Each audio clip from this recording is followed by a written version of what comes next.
Is this thing on?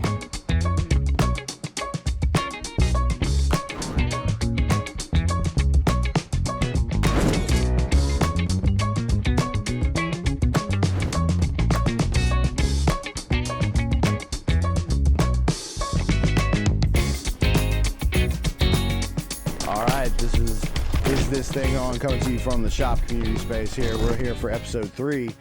And we had this all planned out. We were going to bring it to you guys, and then somebody just erased the whiteboard without taking a picture of anything. We had notes. We had everything. Everything was planned out. But we do have Ashley in here with us today, so we got a director today. If we run into issues, she's back there making sure we're good. Oh, yeah. Yeah, she's definitely got something to say, so she'll probably steal the mic in a minute. Good. But, hey, we're doing it anyway. Let's roll with it. Yeah. We're good. Yeah. So we were going to talk about, one of the things we were going to talk about were client fails and wins. Yep. Another thing we were going to cover was marketing and why that's so important. And I think we should start by talking about the shop real quick. Start by talking about the shop. Because we talked about it last time when we interviewed you, talking about more about how we got to where we're at and all this good stuff, how you got to where you're at. We did mention the shop, talked a little bit about like having the community space. We got the studio, but let's just kick off real quick and just talk about like what it is to be a member of the shop and kind of what those things come with and how to do it and kind of give us that. So we wanted to use the square footage. So we have just rearranged this place to really it's a miniature WeWork. You can come in. We like to promote small business. We offer business address services for stuff like that. So if you want to start a business, if you want to, even if you work from home, want to get away from the kids, Ashley, I'm sure you. I really think if you're recovering from surgery and you want to come hang out and get away from the kids, yeah. That's what she's doing. There's a special place here for Relentless Realty. But no, we just wanted to. We saw what was coming with all the new houses, and so we've created this space where people can come work, collaborate. We bounce ideas off each other all the time, as far as the marketing stuff goes. But even for other lines of work, it's all about just having a place to. Well, see, when I first started coming here, the cool thing about like how you're keeping it, I guess family friendly is the only way I can think about putting it. But when we first started coming here, it was open mic nights on Fridays, and it was like kids were playing games. You had the Wii, they were playing video games, chess, you know what I mean? And it was super cool. I was like, this is awesome. We'll ride our bikes down here in the summertime. Like, this will be the spot. And then that kind of like died off, you know what I mean? It was just kind of like, oh, man, that sucks. But seeing it shift into what it is, it's still, you're still doing this with like the family mindset involved. Like, it's not business. You don't walk in here and be like, oh, this is a business, like strictly place. You know what I mean? I could never bring my kids in here. You know what I mean? So it's like you're still thinking about the whole family. You know what I mean? So I just wanted to put that out there. Yeah, I mean, and we love doing stuff for the kids and everything, but it's all about paying the bills, really. And we got a mortgage to pay, so yeah, the kids are great and everything, but I've wanted to create something that wouldn't need my focus 24/7 all the time. Yeah, and so that's what we've got here. So check it out. Website. We've got a website at www.theshopspace.us. No, I've never said that. Come check us out. You see the plans, see what we've got. If you just want to get out of the house a couple days a week, we got one lady comes in here and likes to do her bookkeeping on Saturdays. Really? Yeah. So she works in Raleigh, but she does side hustle bookkeeping. So she booked a spot. She pays for the $75 plan, 40 hours a month. Comes and checks in. Yeah, it's definitely. Yeah, like Ashley said, it's super chill. Yep. It's definitely a work from home environment.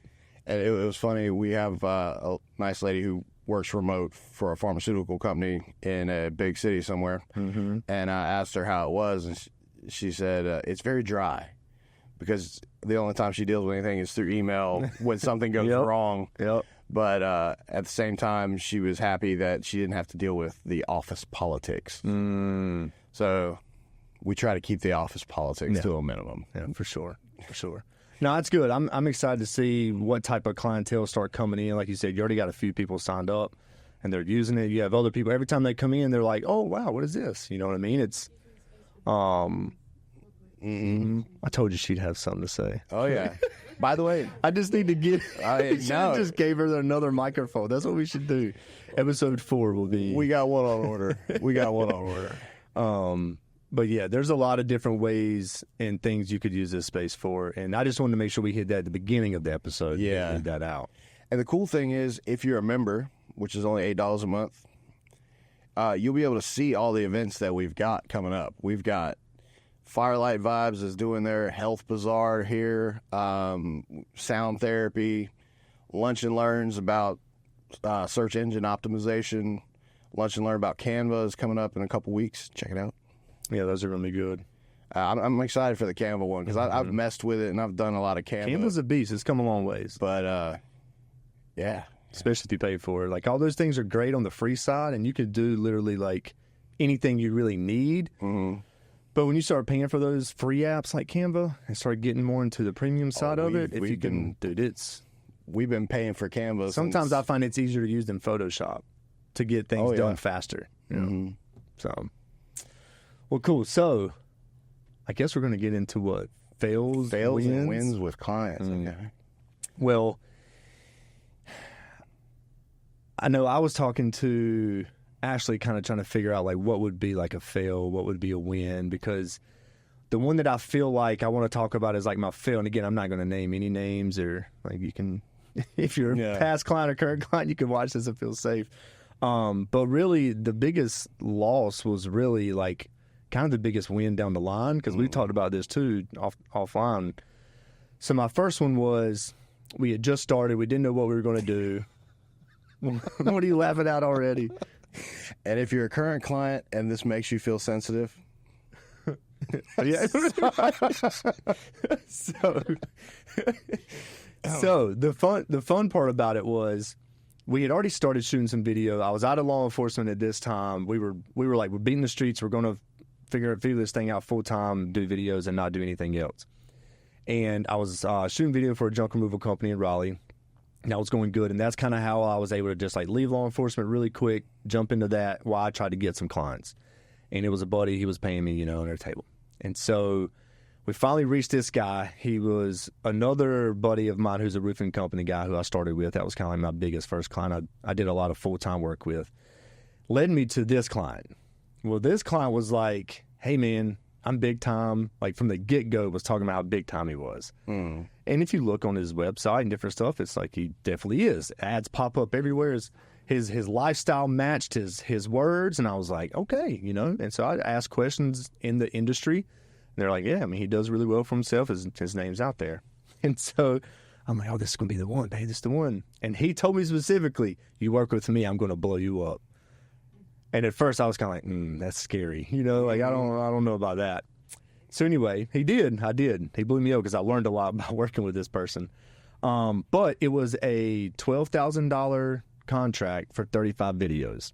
Okay. So like $340-something a piece per video. And these were videos that were going to be on website, social media. They could be used as testimonials. Think of it as like 35 reels, but some of them were going to be more just like a regular video format for his website, testimonials, things like that. And we started shooting, and the next thing I know, like, there was no like real contract or anything. And that's from this client came contract, from that client came updating the contract, and it's just evolved to where it is now. But I didn't specify exactly what we would do for these 35 videos. It would just be short videos, whatever he wanted to do. The next thing I know, I'm getting requests like third video in, hey, could you clone me in a video and have me like arguing with myself, and we'll create this like false person? I'm like, yeah, sure we can. Because I didn't want to say no, because I'd already put myself out there like I was good and I knew what I was doing. And so I'm on YouTube for like a day and a half trying to figure out how you clone somebody in Premiere Pro and how do you shoot to do that and all this stuff. And short story, we did it, and it came out pretty flawlessly. Like, to the normal person would watch it, even some creators would watch and be like, wow, I don't even see where you cut, like where you can. Professor, I can go back now and see where I kind of hid the line, but that was one of those clients where like it left at the end of that, like there was a lot of issues, and these weren't issues that were necessarily my fault or his fault.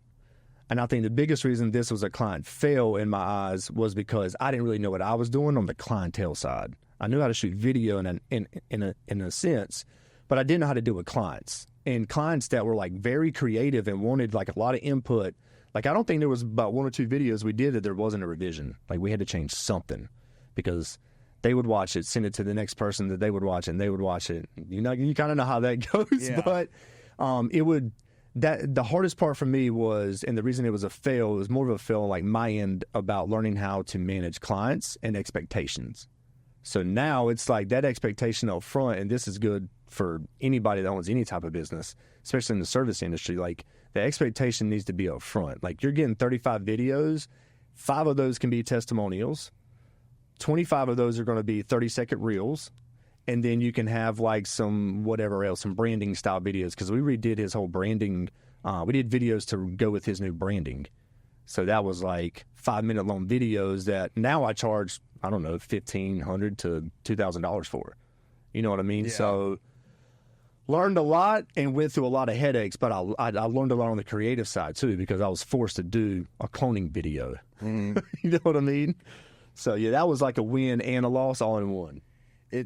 Learning to deal with people, and people think, you know, that this stuff is so expensive. Like, we put out a $1,600 quote to a company this week, and it's for people think you just point a camera and hitting a button, but there's so much that goes into it as far as audio, video, and stuff like that, and at the same time trying to make the client happy. Mm-hmm. So the price is there for a reason. Well, I think, and that's a good kind of segue into talking about different prices and stuff, and I think that'll help kind of go into more of the win too. But the price, it's hard for people to say, hey, what do you charge for video? What kind of video do you want? Yeah. You know what I mean? It's like, how much do you charge to build a car? What kind of car do you want? Yeah. You know, so it's very specific. If you say, hey, I have a wedding, how much do you charge to do a wedding? Well, I can say, well, for a half day up to this many hours for one video about this long, it'll be about this price. But if we don't do that pre-production call or that signing the contract and talking about money call, I can't give you that exact proposal, because I might say, yes, we can do those videos for $1,000 that you just talked about. We quoted them like $1,650 for. Like, let's just say we estimate on the phone, just because they want a number. Everybody just wants to know what it'll about be. You say, well, it'd be about $1,000.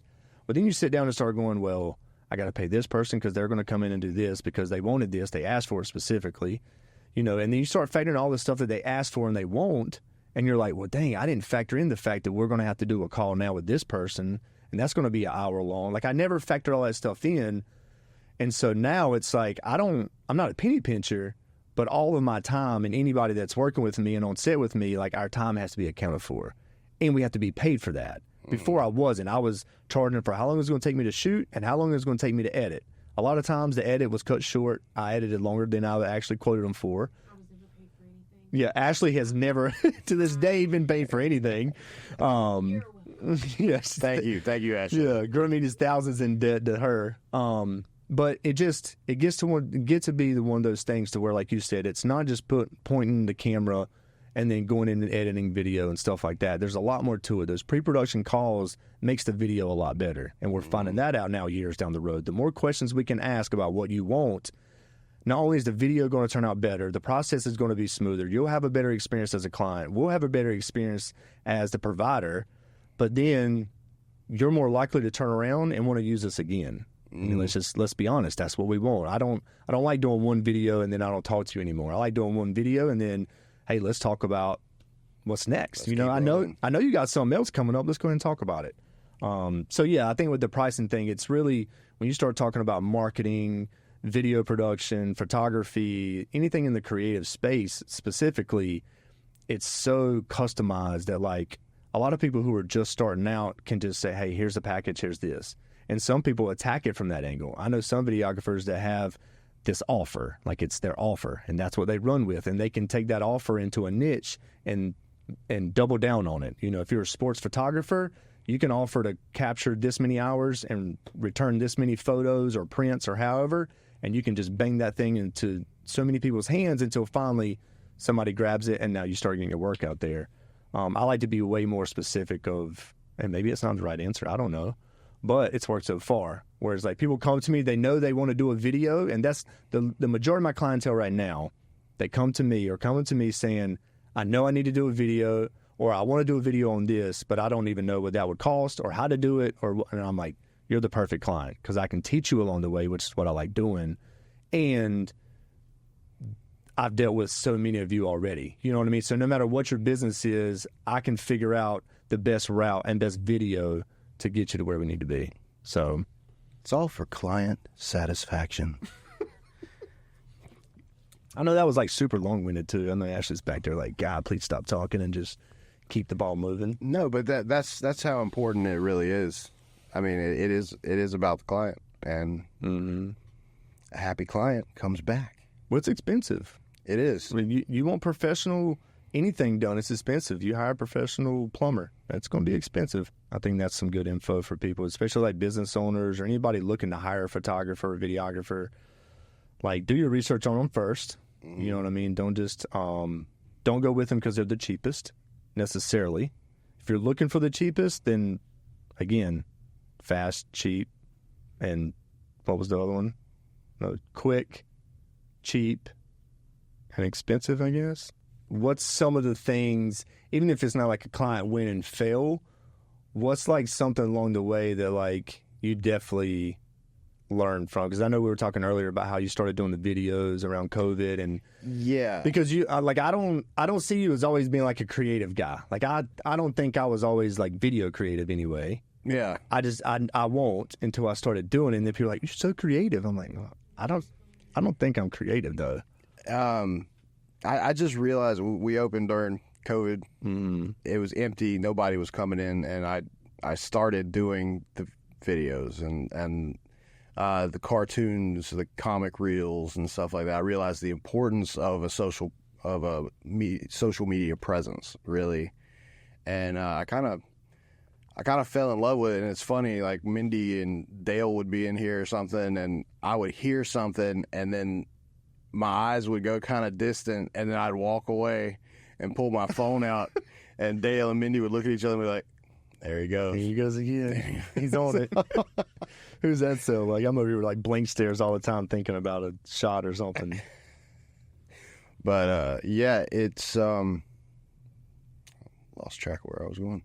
Those videos and stuff you were doing were hilarious, though. Like, I don't know if, like, you always had, like, I don't know, like if you were always a jokester, or if it was something that you just kind of, like, put it on because you wanted to and felt like you needed to be relevant.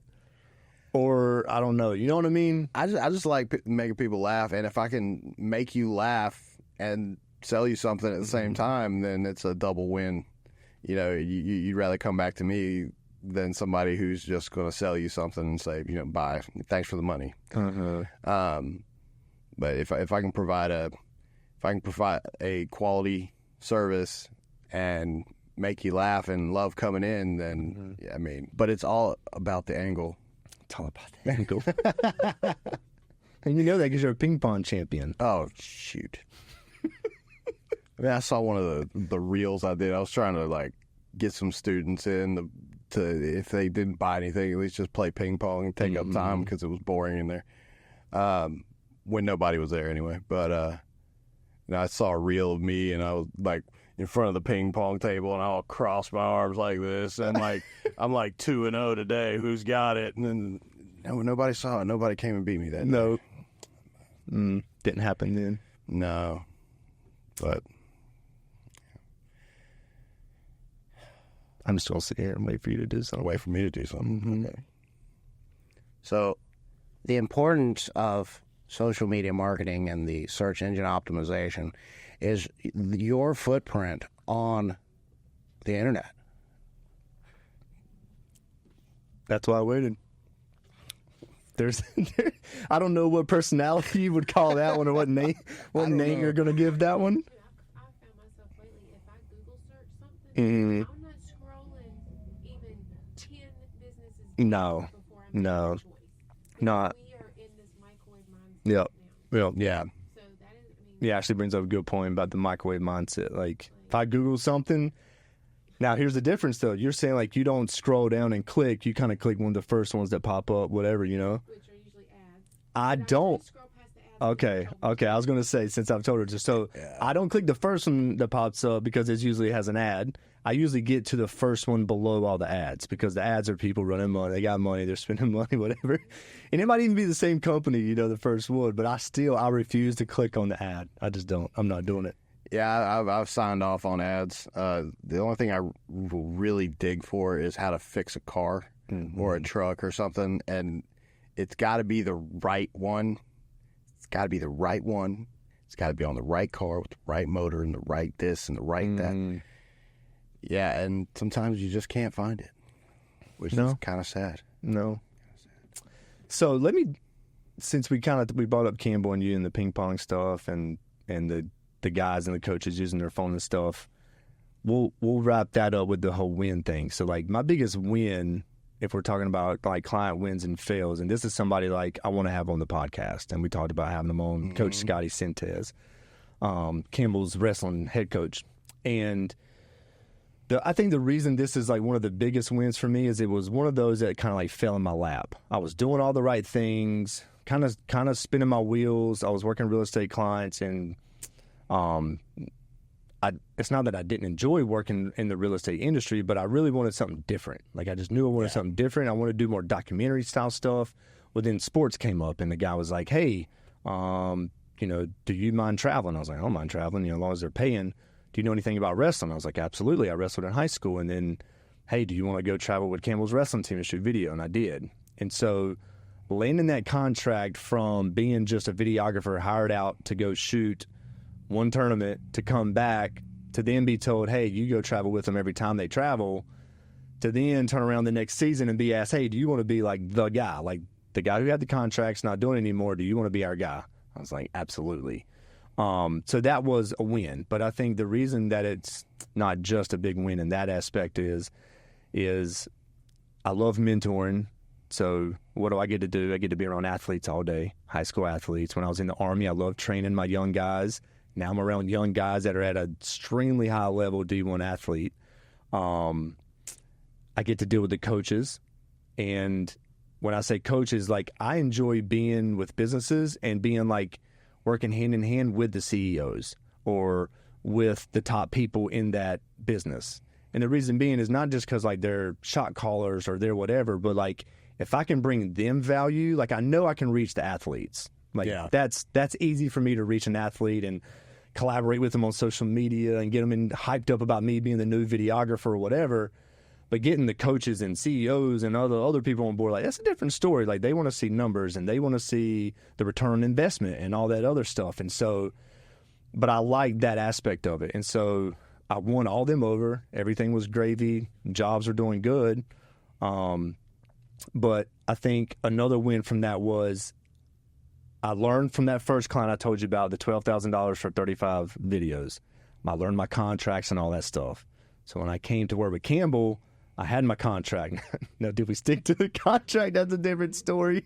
But however, I knew coming in how many videos a week that they needed to be provided, what type of photos and when I was doing photos, and kind of what that looked like literally everything, how I was delivering the videos, how I wasn't coming up with any text for the videos. I was only coming up with the videos, shooting the videos, editing the videos, and posting them while the coach would give me kind of the captions and stuff. Cool relationship. That worked out great. It's kind of hard at first to figure out, but it worked out to be phenomenal. But being able to do that, I was able to do documentary style videos. I was able to do the hype recap videos. We started a podcast with them. They've never had a podcast. So I was able to talk them into starting a podcast. And here we are. Nice. So that was a really big client win for me, but it took working with those other clients and having those losses and all that other stuff to even feel comfortable enough to say yes to Campbell. Because even at that point, I was still like, you can ask Ash, I was about to throw up. I'm like, man, I really want to do it. The money really isn't where it needed to be for the amount of value I knew I was going to put into it or give to it. But by doing it, I was able to work with like UFC Fight Pass and all these other things and travel the country. And yeah, I'll probably talk about that client for a while until the next Campbell rolls around or whatever. You know what I mean? Mm-hmm. but the relationships that came out of it, Yep. the network. Yep. And if in doing something you love at what you've done before, what you know, it was almost it's almost like you would do it for free, but you're getting paid for it. And then as a creator, you see a 18-year-old to a 22-year-old who grew up on social media, right? Like they know social media and they use it heavy. Like it's pretty valid to them. Like you're on social media, you post something that's valid to them. Whereas us, we're kind of like, take it with a grain of salt. That's somebody's opinion. You know what I mean? So when that age bracket and a D1 athlete takes a picture you took and makes it their profile photo, that's kind of like, yes, I made it. Like I'm done. I've arrived. Like that's it. I made it. So, and I had a few of them do it, and they still have it as their profile picture. So like I never felt like I wasn't doing enough because I would start to see those things. So when I did feel that way, or like I'm not being appreciated, I'm working way too much, and she sees that I'm working way too much and telling me I'm working way too much, but I'm not being told that I'm doing good as much as I'm told that I'm being working too much. It's you see those things, and it's kind of like, man, I'm doing good. Like stop giving myself a hard time. I mean, he's headed to the Olympics. Yeah. With Yep. the big guys, they need Yep. this kind of spotlight Yep. on them, and so we would never be like, Yeah. Yeah, I see the value in it too because it's just like Ashley was saying, the sport needs so much of that. Football has creators. Baseball will always have creators. Wrestling's is growing really fast right now, especially with like the MMA world blowing up, with UFC doing their thing and tying into the collegiate wrestling world. Now, kids that are my kids' age, 9-11, who are wrestling at Kimball's Club Wrestling, are also like already looking at punching bags and all this other stuff and mixing wrestling with punching, and that ties directly into UFC. So like there's a lot of stuff happening in that world that I'm glad I'm a part of. The 80s is coming back. I mean, it's coming back. We're going to have Kung Fu dojos. Yes. Cobra Kai's back already, Strongman competitions are going to blow up again. Oh, man. Guys walking down Andrew with refrigerators on their back. Pulling trucks with their teeth. Oh, man. I love... So what's new with you, man? Tell me something good. I shot 100 last week. Tell some of our listeners or viewers That's what a that golf means thing. if you're not. That's a golf So thing. what kind of video is that? I shot 100. No, that's a golf thing, and if you've ever played golf and you know it when your scorecard says 6, 7, 8, 8, 8, 8, 7, 6, when you reach 100, it's kind of like a milestone. You're like, yes. The lower the better. The lower the better. Of I course. always stayed above 100 though. Take pride in it. There's an art to going over 100 is. too. I mean, some of the some of those things. I can hit it hard and far. I just don't know where it's going. What's going on with me? Anything new? Anything new? I'm actually going to go down to Reedy Creek and see if they'd need me to be a golf park ranger, so I can get some free golf out of this thing. Yes. And get to smart. Get to drive around, tell people that. Well, you figured out how much does it cost you to play a week now? Well, okay, if I play one day a week, it's $50 to $60 or $50 to $70 depending on where I go. If I do the ranger thing at Reedy Creek and I get free golf out of it, I don't know all the details, but if I'm working 6 hours, Yeah. that's worth at least 3 rounds of golf for the week. So it's 100 And while you're working, you might have to test out a few holes just to make sure there isn't any like endangered species or anything out there. Watch out for the endangered species. I mean, there's some wrestle divots. alligator maybe. Might have Take to a swim. dig out some divots. Yeah. Chappie. Yeah. Oh, Randy done told me, he's like, man, you got to get that stick with the thing on it so you can carry it with you when you go out there. You see a ball, You get start a ball. fishing them out. Yeah. Oh, heck yeah. I remember that dad had that thing, fishing balls out the pond. Dad's got it made though. He's living out in Shakora, Hank the Tank. Shout out Hank the Tank. Man. Out there just living the retired life, One day. killing it at Shakora. I did play with a guy who lives out of Keith Hills. I played with him last week, and he's one of those guys that lives there. He's got his own golf cart. His wife rides along with him. Uh-huh. He's lost 130 pounds because of golf, and golf saved his life. And it's one of those people, you have two feelings. When you pull up to that first tee and they hop out and say, hey, do you want to just play with me, or you want to go? Hey, so there's two things. It's just like, okay, either this is going to be fun, it's going to make his day, Or it's going to ruin mine. or it's going to ruin my day. It turned out all right. It was good. Well, and you don't want to come off rude and be like, "Nah, I'm good." Yeah. Just like, because that's like, "Hey, man, you want to hang out?" And you being like, "Nah, I mean, I don't really want to. I'm good." So, Hey, are you parallel parking or? I don't know, but we should. Do you still have the video of video? the wreck that happened right out Oh, front? I do have a video of a hit and run. All right, so we'll throw that up while we're talking about it or whatever. But Yeah. when I saw you keep looking out there, that made me think, like, man, what if we were sitting here recording a podcast? If you're going to and jack something like your that Jeep happened? up that far, you better learn how to turn it around and parallel They can't- park. They can't, but they're not going to be able to do it. Yeah, we might witness a wreck here in just a minute. I think they are trying to. Hopefully they haven't started drinking yet. Yeah. Yeah, he Anyway. was trying to park it there. Yeah, that was a crazy video, though, when you seen it to me and I saw that car. I was like, I don't know if the brakes went out or if they missed the brake and hit the gas, but it looked like they were trying to park and not just swerving. They were, like, going into the spot and straightened out, and then, well, blam, as I like to say. Oh, that's what it sounded like, because Blam? as the tires barked down the street, What did that sound like? it was just walked out there, and the guy gets out of the car, walks around the car, gets in, starts trying to crank up the car, and I walk out and I'm like, "You good, dude?" And he's like, "Oh, I didn't hurt nothing. I'm fine." I'm out of here.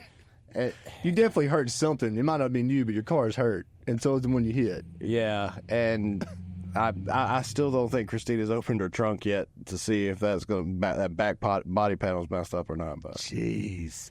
Oh well. Luckily, nobody was injured in that video. Oh yeah, here. Yeah, let's hit on that while we wrap it up. Yeah, look, Ashley just bring in. That's She's right. like producer. We're just gonna call her producer of this podcast. yeah, let's do that. Yeah. So Ashley just brought up a good point. We're gonna let Addison talk about that here. So our teas and stuff, they're really good. They're awesome. They're expensive. They're all good. They're all good. They're all good. But I remember the first time I got one of these drinks, and he said, "Oh, it's going to be $7." I kind of shook my head at him, like, "Dude, it's a freaking tea. Like, Yeah. what are you?" Anyway, I then understood what was going on with the drinks, but at the same time, Had steroids in it. basically, B vitamins.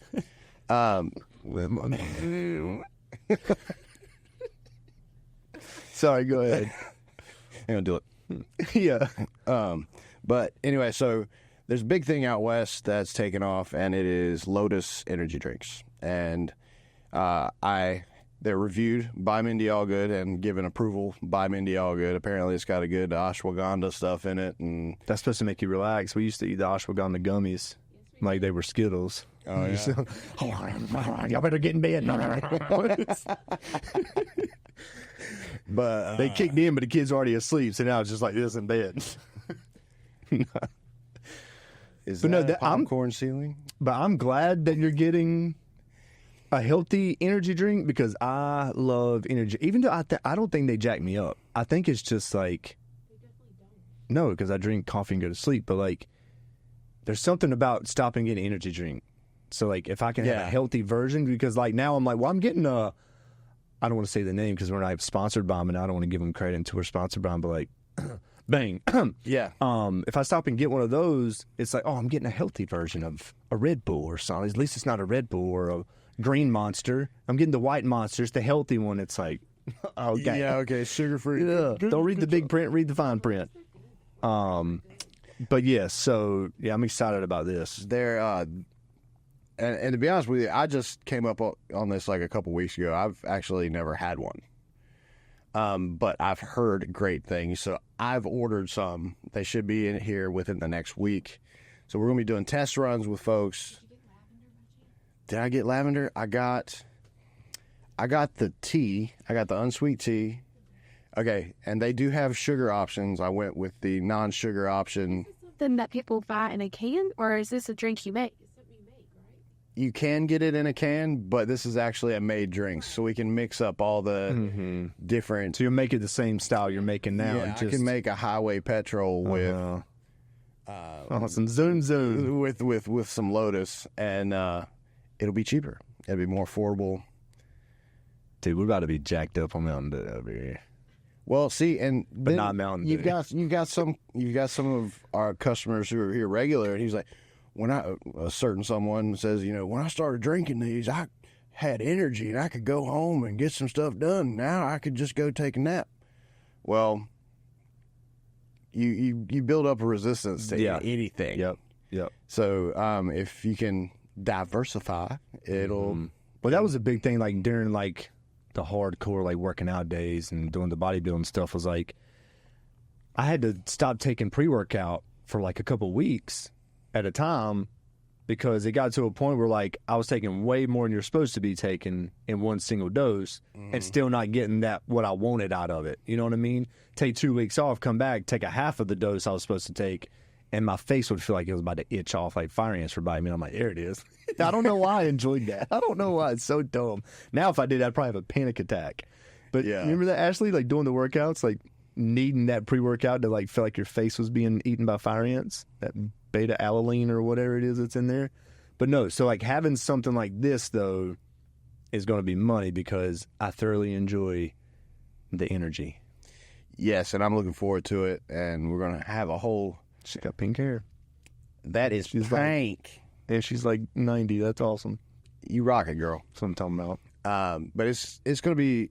I'm looking forward to it. I get to have fun with all the recipes. You guys get to try them out. It's cheaper. It's cheaper. It's so much cheaper. You got no reason to walk around yawning now. You dang right. Get some. Get some. All right, so what do we have for next episode? Have we talked about that? Can we share anything? Have on we? That? We were. No, I know that's right. Because you erased the board, so we don't even know what we're doing anymore. Yeah, I erased the board. All right, so all the rest. It was fun to in the building. Yeah, so all the rest of the episodes, stick around because you'll be just as excited as we are because we have no clue what we're doing. I like that. No, I'm just kidding. I think we're going to have a host, or I think we'll have a guest on next time.